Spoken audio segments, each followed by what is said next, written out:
In Trieste, regional officials unveiled a nearly €500 million family support plan for 2026 through 2028, aimed at tackling declining birth rates in Friuli, Venezia Giulia.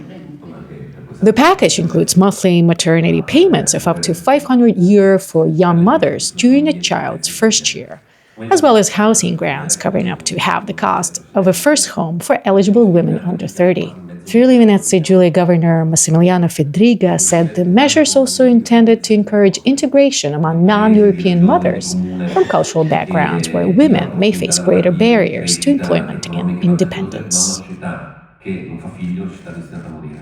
Far rimanere i giovani e magari avere nuovi giovani in regione con nuovi nati, perché sono misure per favorire la natalità, che è un problema strutturale dell'Occidente, a cui noi interveniamo con ingenti risorse per aiutare chi decide di scommettere sul futuro. È intervenire soprattutto nei confronti delle giovani generazioni, dove la precarietà e il potere d'acquisto sono più bassi, anche rispetto a una certezza come quella della casa, per noi è fondamentale.